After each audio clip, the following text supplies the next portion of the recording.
২ বছর আগে মারা গিয়েছেন সে ব্যক্তির নাম রয়েছে আবাস তালিকায়। রীতিমতো তার নামে এসেছে ঘরের টাকা। আর এ নিয়েই শুরু হয়েছে জোর চর্চা। কারণ আবাস যোজনা নিয়ে সরকারিভাবে একাধিকবার সমীক্ষা করা হয়েছে। তালিকা প্রকাশের পরেও সরকারি কর্মীরা বাড়ি বাড়ি গিয়ে সরেজমিনে খতিয়ে দেখেছেন সমস্ত কিছু। তারপরেও মালদহের হরিশ্চন্দ্রপুরে এক মৃত ব্যক্তির নাম তালিকায় রয়েছে। এ নিয়েই ক্ষোভ প্রকাশ করছেন স্থানীয় বাসিন্দারা। কারণ এই এলাকায় একাধিক পরিবার রয়েছে যারা দরিদ্র সীমার নিচে বসবাস করেন, আবাস যোজনা ঘরের জন্য যোগ্য, কিন্তু তাদের নাম নেই। ওর নাম আছে মেম্বারের ভাই, যেহেতু মারা গেছে ওনারও নাম আছে, যেহেতু ওর নাম লিস্টে ছিল না, কোনোদিন আমরা দেখিনি, ওরও নাম এসে লিস্টে আছে, নাম আছে। মেম্বারের ছাদ ওই বাড়ি করা আছে, প্লাস্টার করা আছে, টিএমসি বাড়ি, ও টিএমসি বাড়ি। আচ্ছা, 10-12 জনের পাকা বাড়ি আছে, তাদেরও নাম আছে। যেভাবে মুজিবুর রহমান, ওর 100 বিঘা জমি আছে, কিন্তু ওনারও নাম আছে। এই বাড়িওয়ালাটাকে দেখেন, জিন্দগিতে বাড়ি করতে পারবে না।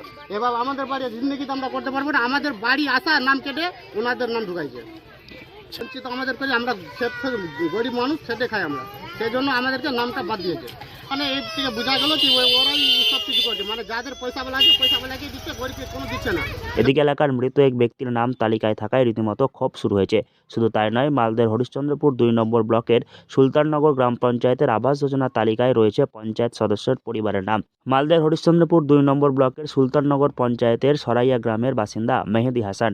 তিনি গত 2 বছর আগে মারা গিয়েছেন। ইতিমধ্যে আবাস যোজনা প্রকল্পের তালিকা প্রকাশ করেছে সরকার। সে তালিকায় নাম রয়েছে মৃত মেহেদি হাসানের। এছাড়াও এলাকার পঞ্চায়েত সদস্যের ঘনিষ্ঠ নাম রয়েছে এই তালিকায় বলে অভিযোগ স্থানীয়দের। মৃত মেহেদি হাসানের পরিবার ও স্থানীয় পঞ্চায়েত সদস্যের ঘনিষ্ঠ বলেও দাবি স্থানীয়দের। হ্যাঁ, মৃত ব্যক্তির যদি নাম হয়েছে, আমাদের এখানে এসছিল, আমরা বললাম যে এখান থেকে তো কিছু হচ্ছে না, তুমি ব্লকে দাও, হ্যাঁ, নাহলে ব্লকে জমা করো। তো কী করে নাম হলো সেটা তো আমাদের জানা নাই। স্ত্রী এসেছিল, স্ত্রী বললাম কি স্বামী মরতে পারে, কিছু আগে থেকে ও তালিকায় নাম ছিল, মারা গেল যখন সার্ভে চলছে তার 2 দিন বা 3 দিন পরেই মারা গেছিলো। তো ওটা তো ব্লকে পাঠিয়ে দেবেন হয়েছিল, ব্লক প্রশাসনেই বুঝতে পারবে। এখানে আমরা পঞ্চায়েত থেকে ওকে পাঠিয়ে দিয়েছিলাম যে তুমি ব্লকে জমা করো। ওর স্ত্রী এসেছিলেন, ওখানে জমা করে দিল। ওর নাম কি করে তালিকায় থাকলো তা আমরা বলতে পারবো না, ওটা ব্লকেই বলতে। কখন মারা গেলো, কবে মারা গেলো আমাদের ওটা জানা নাই।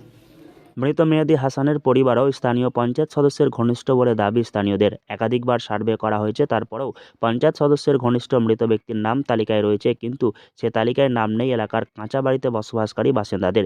এ নিয়ে স্থানীয় বাসিন্দারা বিষয়টি ব্লক প্রশাসনকে জানিয়েছে, এমনকি লিখিত অভিযোগ জানানো হয়েছে। 2018 সালে আবাস যোজনার প্রকল্পের আবেদন করেন উপভোক্তারা। সার্ভে করার পর এ বছর সে তালিকা প্রকাশ হয়েছে। সেখানে রয়েছে মৃত ব্যক্তির নাম। কোথাও হয়তো ভুলবশত মৃত ব্যক্তির নাম তালিকায় এসেছে, এমনটাই দাবি স্থানীয় পঞ্চায়েত প্রধানের। মালদহ থেকে হরষিত সিংহ, লোকাল 18 বাংলা।